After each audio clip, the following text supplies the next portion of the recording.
бүгінгі мәдени және ұлттық салт-дәстүр күнімен шын жүректен құттықтаймын.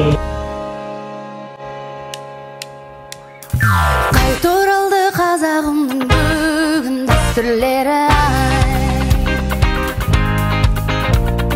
көптен күткен халқымыздың